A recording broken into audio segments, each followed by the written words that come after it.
மொத்தமா 3 நாள் அது பிளான் பண்ணது. ஃபர்ஸ்ட் டே ஃபுல்லா ரிஹர்சல், செகண்ட் டே வந்து ஸ்டண்ட் வரைக்கும் ரிஹர்சல் பார்த்துட்டு செகண்ட் டே வந்து அட்டம் பண்ணோம் ஃபர்ஸ்ட் டேக் மட்டும். அது ஒரு 50% ஓகே டேக்குங்கிற மாதிரி இருந்துச்சு. அதுக்கப்புறமா செகண்ட் டேலையுமே வேரியஸ் குட்டி குட்டியா பாதிலேயே கட் ஆன மாதிரி ஒரு 3-4 டேக் இருக்கு. ஆனா ஃபுல்லா கம்ப்ளீட் பண்ணது 2 டேக். அதுல அந்த செகண்ட் டேக் வந்து ஓகே முடிச்சோடனே கண்டிப்பா வி வாண்ட் மாறா அப்படின்ற ஒரு ஃபீல் கொடுத்துருக்கும். சூர்யா சாரும் கார்த்திக் சுப்ராஜ் அவர்களும் என்ன சொன்னாங்க முடிச்சோடனே? அவங்க 2 பேரும் செம ஹாப்பி. என்னன்னா ஒரு வாட்டியும் ஷார்ட் பார்த்துட்டு 15 மினிட்ஸ் அந்த ஷார்ட் 17 மினிட்ஸ் அந்த ஷார்ட்டை திருப்பி பார்க்கணும். ஸோ 17 மினிட்ஸுக்கு என்டையர் செட்டுமே சைலண்டா தான் இருந்தாகணும். என்ன நடக்குது பார்த்து முடிச்சுட்டு என்ன சொல்லுவாங்களா. அந்த ஃபைனல் ஷாட்லயுமே ஒரு 2-3 குட்டி குட்டி ஹிக்கப்ஸ் இருந்துச்சு. ஏன்னா ஒரு கிச்சன்ல வந்துட்டு சூர்யா சாருக்கும் ஜோஜு சாருக்கும் பேன் ஆகும்ல ஒரு ஷாட், அந்த இடத்துல எங்களுக்கு சிக்னல் கட் ஆயிடுச்சு. டைரக்டருக்கு வந்து ஃபீட் வரல.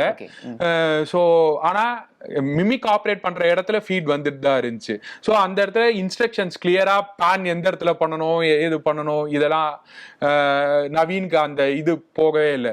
அவன் ஒரு பாயிண்ட்ல இந்த இடத்துல ஏதோ நடந்திருக்குன்ட்டு அவன் ஃபீல் பண்ணிட்டு இந்த இடத்துல டைலாக் பேசி முடிச்சுட்டாங்க, ஸோ இங்க பேன் பண்ணலாம் திருப்பி இங்க பேன் பண்ணலான்ட்டு அவன் வந்து பிளைண்டா பண்ணிட்டு இருக்கிற டைம்ல நாங்க மானிட்டர் இருந்த இடத்துல இருந்து மிமிக் இருக்கிற இடத்துக்கு நானு கார்த்தினாலாம் உடனே ஷிஃப்ட் ஆகி அதுக்கப்புறமா ஷார்ட்டை கம்ப்ளீட் பண்ணோம்.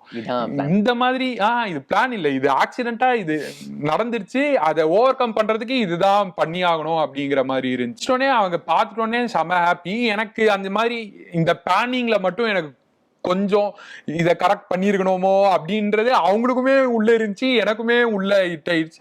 போயிட்டு சூர்யா சார் கிட்ட நானும் கார்த்தினாவும் ஃபர்ஸ்ட் டிஸ்கஸ் பண்ணிட்டு இன்னும் ஒரு 1 hour இருந்துச்சு கால் ஷீட் முடியறதுக்கு. இன்னும் ஒரு 1 more ட்ரை பண்ணி பார்ப்போமா அப்படின்ட்டு நாங்க ரொம்ப கிரீடியா தான் இருந்தோம் அந்த டைம்ல. சும்மா டிஸ்கஸ் பண்ணிட்டு இருந்தோம். சூர்யா சாரும் அவரும் பார்த்துட்டு வந்துட்டு இல்ல இதுவே போதும், ஏன்னா அவர் கண்டினியூஸா பெர்ஃபார்ம் பண்ணிட்டு இருக்காரு. 2 அதுவும் எல்லா பிசிக்கலாவும் ரொம்ப ஸ்ட்ரெயினிங்கான ஒரு பெர்ஃபார்மன்ஸ்.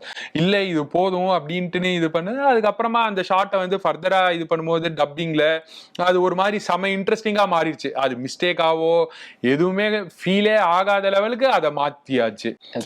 எல்லாருமே செம ஹாப்பி ப்ரோ, பயங்கர எக்ஸ்டாட்டிக்.